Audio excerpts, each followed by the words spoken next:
Hello guys, welcome to news daily vlogs. അപ്പോൾ എന്തൊക്കെയുണ്ട് വിശേഷങ്ങൾ? നമ്മൾ ഇന്ന് ഉണ്ടാക്കാൻ പോകുന്നതിനെ പറ്റി പറയുന്നതിന് മുമ്പ് എല്ലാവർക്കും നല്ലൊരു ക്രിസ്മസും അതുപോലെ തന്നെ ഭാഗ്യവും ഐശ്വര്യവും നിറഞ്ഞ നല്ലൊരു പുതുവത്സരവും നേർന്നുകൊണ്ട് നമ്മുടെ വീഡിയോ ഇന്ന് സ്റ്റാർട്ട് ചെയ്യാണ്. ഇന്ന് നമ്മൾ ഉണ്ടാക്കാൻ പോകുന്നത് എന്താണെന്ന് വെച്ചാൽ മുട്ട ബിരിയാണി. അപ്പോൾ നമ്മുടെ മുട്ട ബിരിയാണി ഉണ്ടാക്കാനായിട്ട് ആദ്യം തന്നെ നമ്മൾ നെയ്യ് ഒഴിച്ചു. അതിനുശേഷം അതിനകത്തോട്ട് ഒരല്പം സൺഫ്ലവർ ഓയിലോ നിങ്ങളുടെ കയ്യിൽ ഏത് ഓയിലാണോ അവൈലബിൾ അതൊഴിച്ചിട്ട് ഒന്ന് മിക്സ് ചെയ്തിട്ട് നമ്മൾക്ക് എത്ര മുട്ടയാണോ ഇതിനകത്തോട്ട് വേണ്ടത് അത്രയും മുട്ട, നമ്മളിവിടെ ഒരു 4 മുട്ടയാണ് കേട്ടോ എടുക്കുന്നത്. അത്രയും മുട്ട ജസ്റ്റ് ഒരു 1-2 മിനിറ്റ് ഒന്ന് ഷാലോ ഫ്രൈ ചെയ്തെടുക്കുക.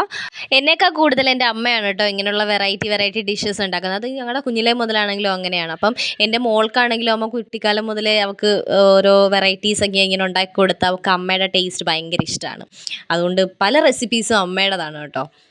എന്തായാലും മുട്ടയെല്ലാം നമ്മൾ മാറ്റിയിട്ട് അതിനകത്തോട്ട് നമ്മുടെ കറുവപ്പട്ടയും ഗ്രാമ്പൂവും ഏലക്കയും സംഭവങ്ങളെല്ലാം നമ്മൾ ഇടുക. നമ്മുടെ സ്പൈസസ് ഉണ്ടല്ലോ അതെല്ലാം നന്നായിട്ട് ഇട്ടിട്ട് ഇഞ്ചിയും വെളുത്തുള്ളിയും ഇട്ടിട്ട് അത് ഒന്ന് എന്തോ പറയുന്നത് പച്ചക്കുത്ത് മാറുന്നത് വരെ നമ്മളൊന്ന് ഇളക്കി കൊടുക്കണമല്ലോ. അത് നന്നായിട്ട് ഇളക്കി കൊടുത്ത് അതിൻ്റെ പച്ചക്കുത്ത് മാറാതെ നമ്മൾ ഉള്ളി ഇട്ട് കഴിഞ്ഞാലും രണ്ടിനും 2 വേവാണല്ലോ. അത് മാറിക്കഴിയുമ്പോഴത്തേക്കും നമ്മുടെ സവാള ഇതിനകത്തോട്ട് തട്ടുക.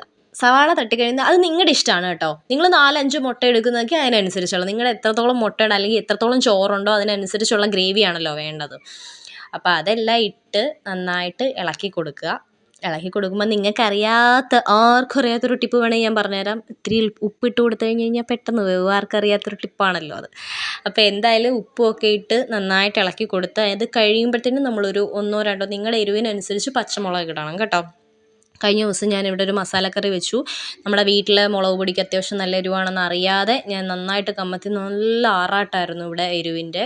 അപ്പോൾ അതുകൊണ്ട് മുളക് പൊടി ഇടുമ്പോൾ സൂക്ഷിച്ചിടുക, എരിവൊക്കെ അനുസരിച്ചിടുക.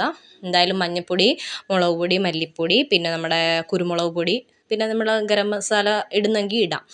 അത് ഓരോരുത്തരുടെ ചോയ്സാണ്. എന്തായാലും അതിട്ട് കഴിഞ്ഞിട്ട് അതിനകത്തോട്ട് നമ്മുടെ തക്കാളി, ഈ കാണുന്ന സെയിം കളറാണ് കേട്ടോ തക്കാളി. നല്ല ചുമപ്പും തക്കാളിയായിരുന്നു ഇത്തവണ കിട്ടിയത്. എനിക്കറിയില്ല, അത് വീഡിയോ ഒന്നും എടുത്തില്ല. എന്തായാലും നല്ല കളർ, ഇതിനകത്ത് കാണുന്ന പോലെ തന്നെ നല്ല കളറായിരുന്നു തക്കാളിക്ക്. അപ്പോൾ അതും ഇട്ട് ഞാൻ സാധാരണ നമ്മുടെ കറിക്കകത്തോട്ട് പച്ചവെള്ളം ഡയറക്റ്റ് ഒഴിക്കാറില്ല. ഇച്ചിരി ഒന്ന് ചൂടാക്കിയതിന് ശേഷമേ ഒഴിക്കാറുള്ളൂ. അത് കഴിയുമ്പോഴത്തേനും നമ്മൾ വെള്ളം ഒഴിച്ചിട്ട് നമ്മുടെ മുട്ടയും കൂടെ അതിനകത്തോട്ട് ആഡ് ചെയ്യാം. ഈ മുട്ടയും കൂടി ഇട്ട് കഴിയുമ്പോഴത്തേക്കും ഇത് തിളച്ചെല്ലാം വന്നു കഴിയുമ്പോൾ നമ്മൾ കറിവേപ്പില ഇടുമല്ലോ.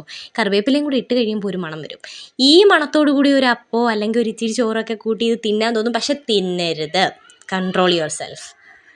അത് നന്നായിട്ട് ഇളക്കി കൊടുത്തു കഴിയുമ്പോൾ തന്നെ ഞാനിവിടെ യൂസ് ചെയ്ത് നമ്മുടെ പച്ചരിയാണ് കേട്ടോ.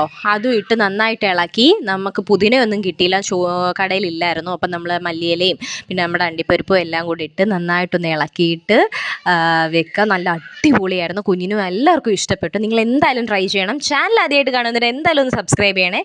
ബൈ.